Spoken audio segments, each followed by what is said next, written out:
भिलाई इस्पात संयंत्र बीएसपी की रिटेंशन स्कीम में हाल ही में किए गए बदलाव को लेकर पूर्व कर्मचारियों ने अपनी नाराजगी जाहिर की है। रिटायर्ड कर्मचारियों ने बढ़े हुए किराया दरों के विरोध में टीए बिल्डिंग का घेराव किया और बीएसपी प्रबंधन के खिलाफ जमकर नारेबाजी की।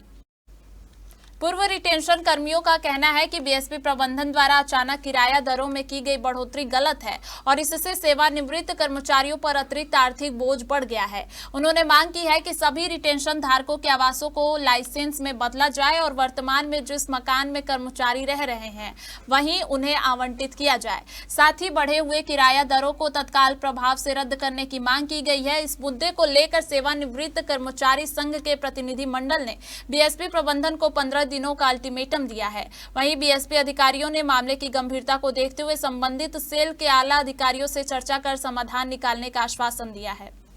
इस मामले में मैं आपको बता दूं कि हमारे सेवानिवृत्त कार्मिक कल्याण संघ ने इस मुद्दे को लेकर आगे बढ़ा तो हमारा सपोर्ट हमें माननीय पूर्व विधानसभा अध्यक्ष प्रेम प्रकाश पांडे जी ने और विजय बघेल जी ने भी इस आश्वासित किया कि हम चर्चा करेंगे और वो आगे बढ़े। 10 दिन का उन्होंने अल्टीमेटम दिया था इनको, लेकिन 10 दिन का अल्टीमेटम देने के बाद हमारे जो क्षेत्रीय विधायक हैं इनको मालूम नहीं क्या सूझा सिरे क्या सियासत की तरफ वो ले गए। उन्होंने पब्लिक के मुद्दे को ले जाके राजनीति में डाल दिया, कांग्रेस और भाजपा की लड़ाई बता दिया और इस टाइप से कर दिए कि वो 7वें दिन वो धरने पे बैठ गए, जो कि सरासर गलत है कि अगर समय दिया गया था तो उन्हें इंतजार करना चाहिए था। सेवानिवृत्त कल्याण संघ की तरफ से आज यहाँ पर धरने का प्रदर्शन किया गया था। आंदोलन की शुरुआत की गई थी आज और हमारी जो 3 मांगे थी, सबसे पहली मांग थी कि यहाँ जो सर्कुलर जारी किया गया था 11 दिसंबर को वो निरस्त हो, पहली चीज। दूसरी चीज, कर्मचारियों को यथावत बने रहने दिया जाए और तीसरा था लाइसेंस की प्रक्रिया को प्रारंभ किया जाए ताकि हमारे जो कर्मचारी हैं, जैसा कि आप सभी को मालूम है कि इनका 9 लाख, 10 लाख और 3 लाख ऑलरेडी बीएसपी के पास जमा हुआ है, ना तो बीएसपी उसका इंटरेस्ट दे रही है। तो हम लोगों को ये था कि जिस तरीके से बीएसपी का 24 रुपए स्क्वायर फीट के हिसाब से किराया बढ़ा, तो ना तो ये तमाम कर्मचारी उसे पटाना पाने में सक्षम है और ना ही हमारा कोई दूसरा ऑप्शन है। आज